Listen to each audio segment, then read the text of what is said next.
Hello everyone, are के study में आप सभी का स्वागत है। दोस्तों, क्लास 6 नवोदय विद्यालय वालों जो भी बच्चे हैं वो ध्यान दें कि अब आप लोग का एग्ज़ाम 29 अप्रैल को होना है। तो पिछले 2017 से लेके 2021 तक या फिर 22 तक, यानी कि पिछले 5 साल के हम जो भी एग्ज़ाम्स में क्वेश्चन पूछे जाते हैं उन सभी को अब हम लोग हल करने वाले हैं। यानी हम कह सकते हैं कि एक तरीके का मॉडल पेपर होगा आप सभी का। तो आप उन सभी क्वेश्चन को देखिए और अटेंड करिए कि आपने कितने क्वेश्चन को सही किए और आप कितने क्वेश्चन को गलती किए। तो आज हम बात करने वाले हैं क्लास 6 के जो नवोदय विद्यालय का पेपर था 11/8/2021 को, उसके कुछ क्वेश्चन हैं जो कि अंक गणित के हैं। उनके बारे में हम आज उन क्वेश्चन को करेंगे।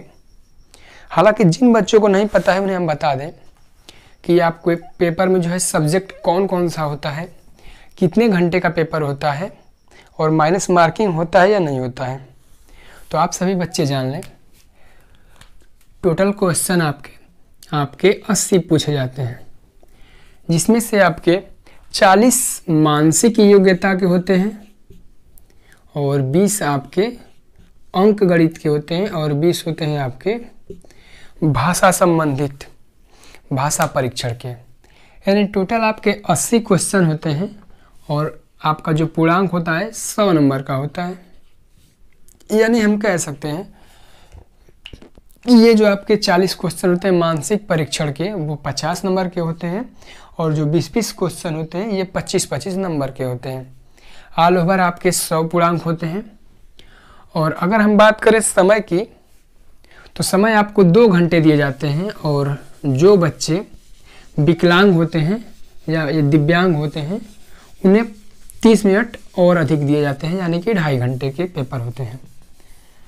तो जो बच्चे सही हैं वो ध्यान रखें, उन लोग को 2 घंटे का पेपर होता है और इसमें कोई नेगेटिव मार्क नहीं होता है। इसलिए आप धैर्य बना के सारे क्वेश्चन को अटेंड करने का प्रयास करें। तो आज हम लोग देखेंगे अंक गणित के कुछ क्वेश्चन। चलिए वीडियो स्टार्ट करते हैं। तो जो आपका क्वेश्चन है वो 41 से लेकर के 60 अंक गणित के क्वेश्चन दिए गए हैं। जैसे इसमें 41 यानी 41वां जो क्वेश्चन है, इसके पहले कुछ निर्देश दिए गए हैं, इन्हें हम पढ़ लेते हैं। दे रहा है कि प्रश्न संख्या 41 से लेकर के 60 तक प्रत्येक प्रश्न के लिए 4 संभावित उत्तर हैं, जिन्हें A, B, C और D क्रम दिया गया है। इनमें से केवल एक उत्तर ही सही है। सही उत्तर चुनें तथा अपने उत्तर को दर्शाने के लिए OMR उत्तर पत्रिका में प्रश्न की संगत संख्या के सामने वाले वृत्त को काला करें। सबसे पहले हम आपको बता दें, जैसे आपका होता क्या है, आपके पास उत्तर पुस्तिका दिया जाएगा यानी कि प्रश्न के साथ साथ। तो आपके पास 4 गोले होते हैं, यानी कि ऑप्शन ए रहेगा, उसके नीचे इस प्रकार का गोला, ऑप्शन बी रहेगा, उसके नीचे इस प्रकार का गोला, और ऑप्शन सी रहेगा, उसके नीचे इस प्रकार का गोला, और ऑप्शन डी भी रहेगा, उसके नीचे भी ऐसा गोला। तो जब आप एग्ज़ाम हॉल में जाएंगे तो अगर मान लीजिए आप इन चारों ऑप्शन में देखें, कोई क्वेश्चन पढ़ें, अगर आपको लगे कि नहीं आपका ऑप्शन ए सही है, तो इस गोले को आपको किस प्रकार भरना है उससे आप ध्यान देंगे। कुछ बच्चे क्या करते हैं, इसमें केवल सही का ट्रिक लगा देते हैं, जो कि बिल्कुल गलत माना जाता है, और कुछ बच्चे केवल ऐसे पॉइंट कर देते हैं, यह भी गलत तरीका है। अगर सबसे सही तरीका की बात करें तो जो आपका एक गोला रहेगा, इसको हम क्या करना होता है, इसे पूरी तरीके से भरना होता है इस तरीके से, तब जा करके ये क्या होता है, हमारा आंसर सटीक होता है। मम्मी है। अब ये जो आपका ऑप्शन 4 है, इस ऑप्शन में जैसे आपका अगर ए सही रहेगा तो आप इसको इस प्रकार फिल करेंगे, तब आपका आंसर माना जाएगा। तो अब हम देखते हैं, अब सारे क्वेश्चन के बारे में डिस्कस करने वाले हैं। जैसे आपका 41 यानी 41वां जो क्वेश्चन है वो क्या कह रहा है, कह रहा है कि दिया गया है कि 154 गुणे 18 154 मल्टीप्लाई बाई 18 यानी कि 18 बराबर दिया है 2772, 2772। तो अगर इतना बराबर इतना है तो कह रहा है कि 27.72 डिवाइडेड बाई 1.8 डिवाइडेड बाई 1.8 का मान हमें क्या करना है, ज्ञात करना है। ज्ञात करो। यानी कि इस समीकरण की सहायता से हमें क्या करना है, 27.72 डिवाइडेड बाई 1.8 का मान ज्ञात करना है। तो जब भी अगर ऐसा क्वेश्चन आएगा तो हम सबसे पहले क्या करेंगे, इस समीकरण को हम कुछ इस तरीके का बना लेंगे। चलिए अब इसको हम हल करते हैं और समझते हैं कैसे होगा। जब इसको हम इस तरीके का करने जाएंगे तो हमें सबसे पहले पता है कि यहाँ पे लिखेंगे 145 यानी 154 मल्टीप्लाई बाई 18 यानी कि 18 डिवाइडेड बाई 2772। जब ऐसे आपका जब समीकरण बन जाएगा तो हमें पता होना चाहिए कि जब भी बराबर की संख्या इधर से अगर उधर भेजते हैं तो इधर आपका मल्टीप्लाई है तो इधर आके क्या हो जाएगा, डिवाइड हो जाएगा। तो हमें मिलेगा क्या, 154 इक्वल टू ये हो जाएगा आपका 2772 अपॉन 18 यानी कि भाग का चिन्ह हो जाएगा, अपॉन में हो जाएगा।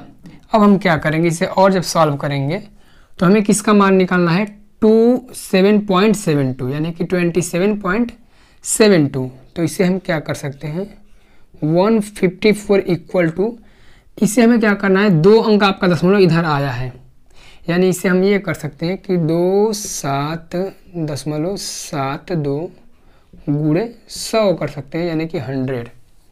ध्यान रखिएगा हम किए क्या है, अगर आपका 2 पॉइंट दशमलव अगर इधर आएगा तो आपका 2 जीरो बढ़ जाएगा यानी कि 100 से मल्टीप्लाई हो जाएगा। यही चीज़ है आपका, इसको ऐसे कर दिया गया है अपॉन ये आपका 1.8। तो 1.8 अगर लिखेंगे इसका मतलब इसमें हम 10 से अगर मल्टीप्लाई करेंगे तो क्या हो जाएगा, फिर से आपका 18 हो जाएगा। यानी मोटी मोटी बात हम ये समझें कि जितने अंक आपका अगर दशमलव अगर इधर से अगर राइट साइड से अगर लेफ्ट साइड आएगा तो उतने आपकी क्या होती है, संख्या 0 बढ़ती है। अगर 2 अंक इधर आया है इसका मतलब 100 से गुणा, और यहाँ पे अगर यहाँ से उठ के 1 अंक इधर आया है इसका मतलब 1 0 यानी कि 10 से गुणा। अब इसे जब हम सॉल्व करेंगे आगे तो होगा क्या, 154 इक्वल टू ये हो जाएगा आपका 27.72 अपॉन ये होगा 1.8। लेकिन ऊपर जो आपका है 100 है और अपॉन नीचे जो है आपका 10 है। इन दोनों को अगर आप आपस में कटाएंगे तो 10 बार में कट जाएगा यानी कि हो जाएगा 10/1। अब चूंकि हमें इतना ही का मान निकालना है, ध्यान दीजिएगा, कह रहा है कि 27.72 डिवाइडेड बाई 1.8 यानी कि इतने का हमें मान निकालना है। तो बाकी इसको छोड़ के जो भी इधर संख्या है इसको इधर भेज लेंगे। तो ध्यान दीजिएगा इतने का मल्टीपल है ये 10/1। तो जब अगर इधर मल्टीपल है तो इधर आके क्या हो जाएगा, डिवाइड में हो जाएगा यानी कि भाग में हो जाएगा। तो ये हमारा होगा क्या, 154 अपॉन जो ऊपर था इधर नीचे आ जाएगा 10 बराबर हो जाएगा 27.72 अपॉन 1.8। अब इसे हम जब सॉल्व करेंगे तो इतना का मान हो जाएगा, यानी कि 10 से भाग करेंगे तो इसका 0.1 अंक इधर आ जाएगा यानी कि हो जाएगा 15.4 इक्वल टू 27.72 अपॉन 1.8। इसी का हमें मान निकालना था। इसका मान कितना आ जाएगा, तो वो हो गया आपका 15.4। तो ध्यान देंगे किसी भी क्वेश्चन को करने में जल्दीबाजी नहीं करेंगे, थोड़ा लेट करेंगे लेकिन क्वेश्चन का आंसर जो है स्पष्ट देंगे। तो अब हम अगर बात करें, देखिए तो ऑप्शन ए का आंसर है 1.54 और ऑप्शन बी है 15.4, ऑप्शन सी है 154 और ऑप्शन डी है 1540। यानी अगर उस ऑप्शन के हिसाब से देखें तो हमारा ऑप्शन बी क्या होगा, करेक्ट हो जाएगा। तो इस तरीके से जो आपका बी के नीचे का गोला रहेगा तो उसे हम क्या करेंगे, पूरी तरीके से रंग देंगे। अब इसके बाद हम इसके अगला क्वेश्चन की बात करें।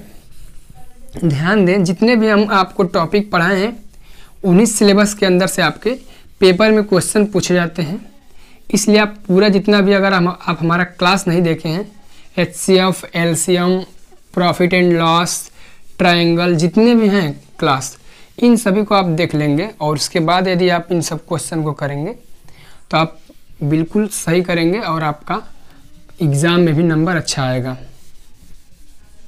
अब अगर उसके हम अगले क्वेश्चन की बात करें तो जो आपका अगला क्वेश्चन है 42 यानी कि 42वां, वो एक क्वेश्चन में कह रहा है कि यदि एक समकोण त्रिभुज की दो लंबवत भुजाएं 5 सेमी तथा 12 सेमी हैं तो इस त्रिभुज का परिमाप है। यानी कोई एक समकोण त्रिभुज है। समकोण त्रिभुज का मतलब ये होता है कि ऐसा ट्रायंगल जिसका एक आपका क्या हो, भुजा कोण 90 अंश का हो। यानी ऐसा हम ट्रायंगल बनाएं जिसका एक का मान कितना हो, 90 अंश का, इस तरीके का। तो कह रहा है कि भुजाएं जो है, एक का है मान 5 सेमी और सेकेंड का मान है आपका 12 सेंटीमीटर। 5 सेंटीमीटर व 12 सेंटीमीटर। तो अब ध्यान दीजिएगा, एक समकोण त्रिभुज यानी त्रिभुज को हम इस प्रकार बना लेंगे। अब इसकी जो है हम यहाँ पे लंबाई मिला देंगे ऐसे। ये हमारा क्या हो गया, त्रिभुज हो गया। ऐसा त्रिभुज जिसका मान यहाँ पे क्या हो, 90 डिग्री का हो, इसे हम कहते हैं समकोण। तो इस समकोण त्रिभुज में आपके दो भुजाओं का मान दिया हुआ है, एक का है 5 सेमी और दूसरे का है 12 सेमी। तो कह रहा है कि यदि हम ऐसा अगर समकोण बनाएं त्रिभुज तो इस त्रिभुज का परिमाप क्या होगा। तो हमें क्या करना है, इस ट्रायंगल में दो चीज़ पता होना चाहिए। पहला तो ये इस भुजा की लंबाई और सेकेंड बात परिमाप क्या होता है, उसका डिफिनेशन क्या होता है। तो सबसे पहले हम क्या करेंगे, इस त्रिभुज के तीसरे भुजा का मान ज्ञात करेंगे। तो आप याद करिएगा, यदि आप जानते हैं तो अच्छी बात है, अदरवाइज आप हमारे ट्रायंगल वाले जो आपका टॉपिक लिया गया उस क्लास को देखेंगे तो आपको मालूम पड़ेगा। सबसे पहली बात, अगर आपको त्रिभुज की दो भुजाओं का मान दिया हो, तीसरा का अगर बात करें तो हम करते क्या है, एक प्रमेय होता है जिसे कहते हैं पाइथागोरस का प्रमेय। पाइथागोरस के प्रमेय में क्या कहलाता है, जरा ध्यान दीजिएगा। पाइथागोरस थ्योरम ये कहता है कि यदि यहाँ से हम अगर कोई थीटा कोण बना ले तो इसके सामने का आपका ये क्या होता है, ये होता है आपका लंब और नीचे का होता है आपका आधार और जो सबसे बड़ा होता है उसका मान होता है, उसका नाम होता है कर्ण। तो यदि इन दो भुजाओं का मान पता है और तीसरे वाले का मान अगर हमें निकालना है तो वो क्या होता है कि इन दोनों के इसके स्क्वायर और प्लस इसके स्क्वायर के जो मान होता है वो इसके स्क्वायर के मान के बराबर होता है। अर्थात ध्यान दीजिएगा, अगर हमें कोण का मान निकालना है यानी कि ये होता है हमारा कर्ण और ये होगा आपका लंब और नीचे वाला होगा आपका आधार। तो अगर हमें कोण का मान निकालना हो तो ध्यान दीजिएगा, ये जो कोण का मान होता है किसके स्क्वायर के बराबर होता है, तो इसके और इसके यानी कि लंब के स्क्वायर और प्लस आधार के स्क्वायर के बराबर होता है। तो लंब का स्क्वायर प्लस का आधार का स्क्वायर ये होता है। अब लंब का मान कितना दिया है, वो दिया है हमारा 5 सेंटीमीटर यानी कि इतने का स्क्वायर और प्लस आधार का स्क्वायर का मान कितना है, 12 का स्क्वायर। इसे जब हम सॉल्व करेंगे तो 5 का स्क्वायर हो जाएगा 25 और प्लस 12 का स्क्वायर होगा 144। अब इन दोनों को हम क्या करेंगे, आपस में ऐड करेंगे तो ये होगा हमारा 169 यानी कि 169। ये जो हमारा 169 है वो कोण के स्क्वायर का मान है, सिर्फ कोण का मान नहीं है। यानी कि कोण के स्क्वायर का मान कितना हो जाएगा, तो ये होगा हमारा 169। यदि इसका हम नाम दे दे ए बी और सी तो ए बी का स्क्वायर का मान कितना आ गया, ए बी का स्क्वायर का मान आ गया हमारा 169। यानी ए बी का मान कितना आएगा, तो ये रूट में हो जाएगा। यानी कि ए बी बराबर क्या होगा, तो रूट में 169। आगे जब हम देखेंगे तो ए बी का मान कितना आएगा, इसको हम रूट से बाहर निकालेंगे तो ये होगा हमारा रूट में 13 मल्टीप्लाई बाई 13, क्योंकि आपको एक बार याद कराया गया है 1 से लेकर 25 तक सभी नंबरों का स्क्वायर। तो जो हमारा 169 आ रहा है ये हमारा 13 का स्क्वायर होता है, यानी ए बी का मान कितना आ जाएगा, तो होगा हमारा 13। ध्यान दीजिएगा यही आपका आंसर नहीं है, ये जो हमारा 13 आया है ये एक्चुअल में कौन का मान आया है, लेकिन हमें क्वेश्चन में पूछ रहा है कि उस त्रिभुज का परिमाप ज्ञात कीजिए। परिमाप ज्ञात करने का मतलब ये होता है, परिमाप मतलब हम आपको बताए थे कि इसके चारों ओरों का योग, यानी कि जितनी भी भुजाएं दी हुए सभी का क्या करना है, हमें योग करना है। तो परिमाप अगर निकालेंगे तो परिमाप बराबर क्या होगा,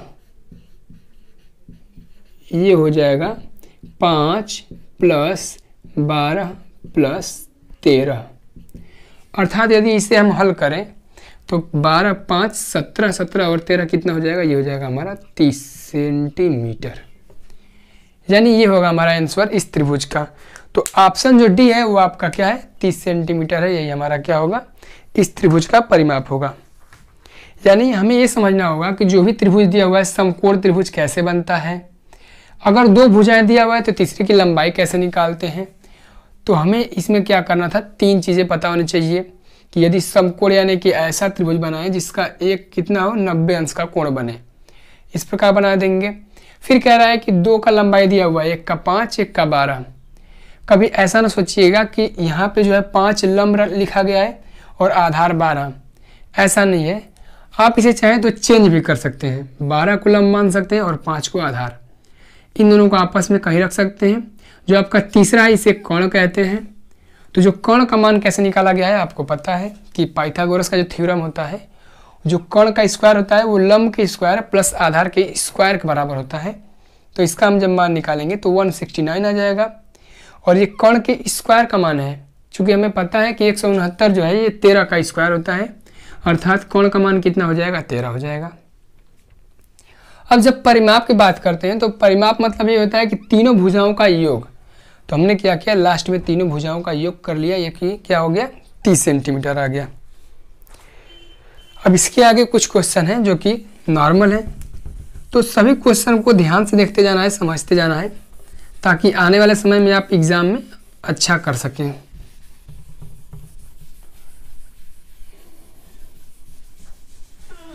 जो अगला क्वेश्चन है आपका ये है कि x/25 यानी कि x बटे में है 25 बराबर 196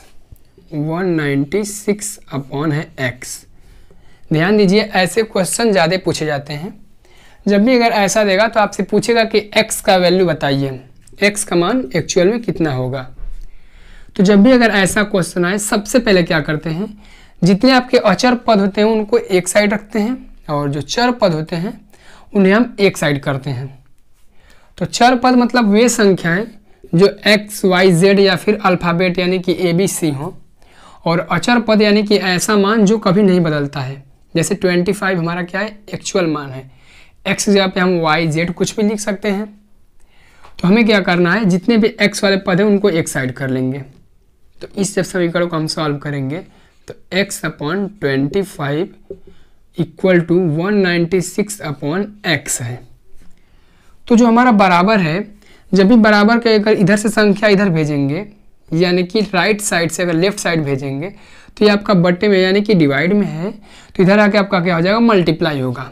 यानी हम कह सकते हैं कि x × x upon 25 equal to 196।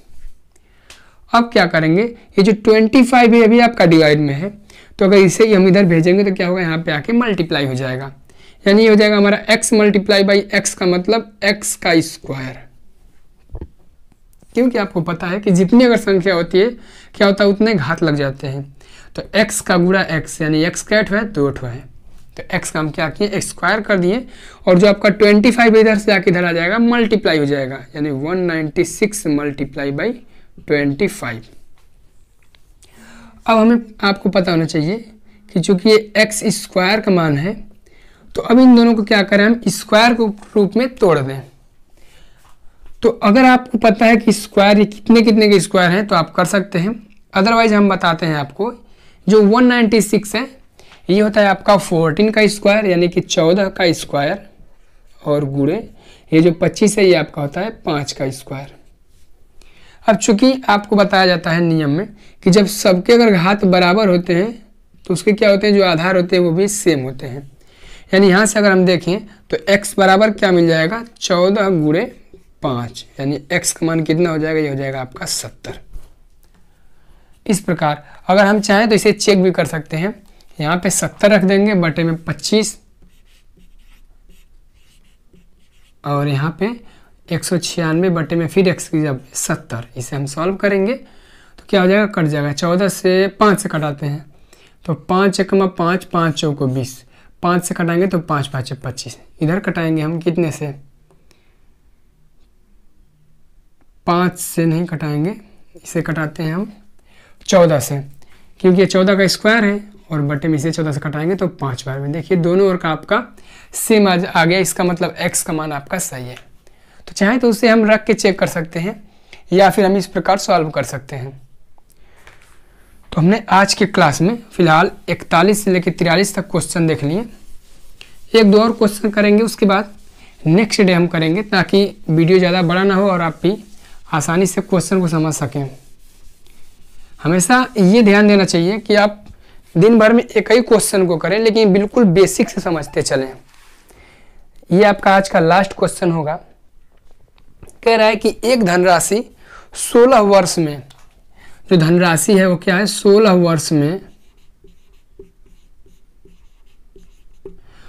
वर्ष में साधारण ब्याज से दोगुना हो जाता है, यानी कि अपने समय का कितना हो जाता है, 2 गुना हो जाता है। तो वार्षिक दर, यानी आपको रेट पूछ रहा है, वार्षिक दर बताना है। ध्यान देंगे साधारण ब्याज का क्वेश्चन है, यानी कि आपको साधारण ब्याज भी पढ़ाया जा चुका है। यदि आप उसका वीडियो भी नहीं देखे हैं तो आप उससे जरूर रिवाइज कर लें। यानी जितने आपके पीछे के क्लास हैं उन सभी को रिवाइज करके यदि आप इन सभी क्वेश्चन को करेंगे तो मैं आशा नहीं बल्कि पूरा विश्वास के साथ कहता हूं कि आप सारे क्वेश्चन के आंसर दे सकते हैं। चलिए इस क्वेश्चन को समझते हैं। फिलहाल देखिए होता क्या है, जो साधारण ब्याज का फार्मूला होता है वो होता है SI, यानी कि सिंपल इंटरेस्ट साधारण ब्याज, बराबर होता क्या है, P multiply by R multiply by T upon 100। इन सभी को हम बारी बारी से समझते हैं। जो SI है आपका वो है सिंपल इंटरेस्ट यानी कि साधारण ब्याज, बराबर P जो है आपका ये है प्रिंसिपल यानी कि मूलधन। मूलधन बोले तो ऐसा धन जो हमने क्या किया है, किसी से उधार लिया है या फिर किसी को दिया हुआ है। उसके बाद आता है आपका रेट यानी कि दर, और गुणे T फॉर टाइम यानी कि समय, कितने समय के लिए दिए हैं या फिर कितने समय के लिए किसी से हम उधार लिए हैं। इसके आगे एक बात और आता है जिसे हम कहते हैं A यानी कि अमाउंट। अमाउंट जो होता है ये क्या होता है, मिश्र धन। मिश्र धन का मतलब ये कि अगर आप किसी से 200 रुपये उधार लिए हैं और 4 साल बाद उसे आप 200 रुपये नहीं, अगर आप कुछ ब्याज पे लिए हैं तो 200 प्लस कुछ और देना पड़ेगा। मान लीजिए आपको 240 रुपया चुकाना पड़ रहा है। इसका मतलब आपने 200 रुपया जो लिया था वो आपका मूलधन था यानी कि P था, प्रिंसिपल था, और अपने एक्स्ट्रा कितना दे रहे हैं, वो दे रहे हैं आप 40 रुपये। तो जो 40 रुपये उस पर क्या है, टैक्स लगा हुआ है यानी कि साधारण ब्याज लगा हुआ है। और जो टोटल अगर मिला के हम बात करें तो इसे कहते हैं मिश्र धन यानी कि अमाउंट। तो जो मिश्र धन होता है वो क्या होता है, मूलधन और प्लस ब्याज, यानी कि अगर आप इसमें जितना भी है आपका मिश्र धन, इसमें क्या क्या जुड़ा हुआ है, तो आपका जुड़ा हुआ है P यानी कि प्रिंसिपल और प्लस SI यानी कि साधारण ब्याज। सिर्फ यही दो आपके पास फार्मूले हैं। इन दोनों को आप समझ गए होंगे तो आप आसानी से इस क्वेश्चन को कर लेंगे। चलिए हम बात करते हैं इस क्वेश्चन में दिया है क्या क्या और इसका आंसर क्या आने वाला है देखते हैं। देखिए क्वेश्चन में दिया है कि कोई एक धनराशि है जो 16 वर्ष में, मान लीजिए कि जो धनराशि है उसका मान तो दिया नहीं है, लेकिन एक बात कह रहा है कि 16 वर्ष बाद क्या हो रहा है, जितना भी धन था उसका दोगुना हो जा रहा है। सबसे पहले हम मान लेते हैं, माना मूलधन बराबर, मूलधन मतलब प्रिंसिपल यानी कि P, मूलधन P बराबर मान लीजिए उसका मान x है। जो आप पहला पैसा लिए हैं वो मान लीजिए x रुपए लिए हैं। फिर कह रहा है कि 2 गुना हो जाता है। कब 2 गुना हो जाता है? 16 वर्ष बाद, यानी कि समय दिया हुआ है t दिया हुआ है। t कितना दिया हुआ है? 16 वर्ष, ध्यान दीजिएगा। उसके बाद आपसे पूछ क्या रहा है? r पूछ रहा है। अब अगर हम चाहें तो SI का मान निकाल सकते हैं। अब जरा सोचिए SI का मान कितना होगा, आप खुद अंदाजा लगाइए। यानी कि अगर आप x रुपए लिए थे 16 साल पहले, तो x साल बाद क्या हो रहा है, 16 साल बाद क्या हो रहा है, उस पैसे का 2 गुना। 2 गुना का मतलब इसमें 2 का गुणा हो जा रहा है, यानी कि 2x हो जा रहा है। अगर आप पहले पैसा लिए थे x, तो अब आपका टोटल कितना हो गया? 2x हो गया। 2x होने का मतलब कि पहले x था, अब 2 गुना 2x हो गया। इसका मतलब आपका टोटल ब्याज कितना बढ़ा? ब्याज यानी कि साधारण ब्याज, सिंपल इंटरेस्ट कितना बढ़ गया? तो अगर इस फार्मूले से हम निकालें तो SI बराबर क्या हो जाएगा? ये आपका जो प्लस में इधर क्या होगा, माइनस में हो जाएगा। यानी हम कह सकते हैं कि SI बराबर A माइनस P। ध्यान दीजिए, अभी हम आपको बताए हैं कि जो आपका मिश्र धन है वो क्या है, मूलधन अगर घटा लेंगे तो आपका क्या मिल जाएगा? साधारण ब्याज मिल जाएगा। जैसे अभी आपको बताए थे कि जो आपका 240 था, उसमें से अगर आप अपना 200 रुपये निकाल लेंगे तो क्या होगा, जो आपका 40 रुपये बचेगा, यही तो आपका टैक्स लगा हुआ था, सिंपल इंटरेस्ट लगा हुआ था। इसी प्रकार अब हम क्या करेंगे, जो आपका 2 गुना हो रहा है टोटल आपका मिश्र धन है, ये क्या है? मिश्र धन है। तो 2x में से हम क्या करेंगे, अपना वाला पैसा यानी कि मूलधन निकाल लेंगे जो x रुपये है। तो हमारा ब्याज कितना लग जाएगा? 2x में से x जाएगा तो टोटल x। यानी एक बात तय है कि अगर जो पैसा 2 गुना हो रहा है तो आपका मूलधन जितना है उतना ही क्या होगा, आपका सिंपल इंटरेस्ट यानी SI का मान भी उतना ही होगा। इसे आप कुछ भी मान सकते हैं, आप चाहें तो x माने या फिर 100 माने या फिर 1 रुपये माने, कुछ भी मान के आप दर्शा सकते हैं। लास्ट में आपका एक कट जाएगा, इसलिए ज़्यादा घबराने की जरूरत नहीं है कि x क्यों माना गया है, क्यों नहीं 1 रुपये मान ले, 100 रुपये मान ले, तो आप कुछ भी मान सकते हैं। पर ध्यान रहे कि जितना आप मानेंगे उसका 2 गुना आपका क्या होगा, मिश्र धन हो जाएगा। ध्यान दीजिएगा, A का मान। और जब मिश्र धन में से आप साधारण ब्याज जब मूलधन निकाल लेंगे तो आपका बचेगा साधारण ब्याज। इस तरीके से हमने क्या किया, जो टोटल पैसा था 2x हो चुका था, 2 गुना हो चुका था, इसमें से हमने क्या किया, अपना मूलधन यानी कि x रुपये निकाल लिया। तो हमारा सिंपल इंटरेस्ट कितना हो रहा है, वो x रुपये हो रहा है। अब हम क्या करते हैं, यहाँ से r का मान निकालते हैं, इस फार्मूले में रख के। इस फार्मूले का आप यूज कर चुके हैं, पहले वाले का आप करना है, ध्यान दीजिएगा। तो क्या होगा, यहाँ से फार्मूले के हिसाब से SI का मान कितना दिया हुआ है, x बराबर P का मान दिया हुआ है हमारा x गुणे R का मान हमें पूछ रहा है, और गुणे T का मान दिया है हमें 16 वर्ष बटे में 100। यहाँ से ध्यान दीजिएगा, जब बराबर के इधर संख्या x है, बराबर को उधर भी x है, तो आपस में कट जाएंगे, क्योंकि डिवाइड होगा इधर आके नीचे तो कट जाएगा। यानी इसको 100 को इधर भेजेंगे तो क्या हो जाएगा, 100 बराबर 16 गुणे R। यहाँ से R का मान कितना निकलेगा, ये हो जाएगा हमारा 100 बट्टे में 16, क्योंकि इधर आपका R में क्या है, 16 का गुणा हो रहा है, तो इधर क्या होगा, 16 से भाग हो जाएगा। इसे जब आप सॉल्व करेंगे तो 4 से कटाएंगे तो 4 चौको को 16, और 4 से कटाएंगे तो 25 बार में। इसे जब और सॉल्व करेंगे तो 4 6 का होगा 24, 6 सही 1 बटे में 4, ये हमारा होगा R का मान। क्यों? क्योंकि आपको पता है कि जब 4 का पहाड़ा क्या पढ़ें कि 25 आए या फिर उससे कम आए तो 6 बार में आएगा, 4 6 का 24। कितना बच रहा है, कैरी 1, तो हो जाएगा यहाँ पे ऊपर 1 नीचे 4, 6 सही 1 बटे में 4 क्या होगा, इतने % वार्षिक ब्याज की दर से। यानी R का मान कितना हो जाएगा, 6 सही 1 बटे 4, जो कि आपका ऑप्शन बी दिया हुआ है। तो आज हमने क्या किए, 4 क्वेश्चन पढ़े 41 से लेकर 44 तक। ऐसे ही ऐसे आपके क्वेश्चन एग्जाम्स में आएंगे अंक गणित के, इसलिए हमें क्या करना है, सारे क्वेश्चन को ध्यान से देखना है, समझना है और करते चलना है। अब हम आपको दे रहे हैं एक तो जो 45वां क्वेश्चन है, इसलिए आपका होमवर्क रहेगा और अगले दिन आपका ये सब जितने भी क्वेश्चन है अंक गणित के 20 सभी को कराया जाएगा। इसके बाद जो आपका ये होमवर्क है इसका आप आंसर सही करिएगा। क्वेश्चन दिया है कि 349 349 गुणे 51 प्लस 632 भागे 31 कह रहा है कि इसका हमें मान निकालिए और लगभग में क्या करना है, यानी कि निकटतम मान बताना है। निकटतम अर्थात जो पॉइंट में आ रहा है उसे नहीं, बल्कि एक दो आगे पीछे देख के ऑप्शन में देखेंगे कौन सा सही है, उसे हमें क्या करना है, ट्रिक करना है। तो उम्मीद करता हूं कि यदि आप बोर्ड मास का जो क्वेश्चन कराया गया है, यदि आप उस क्लास को देखे होंगे तो इसका भी आप आंसर सही देंगे।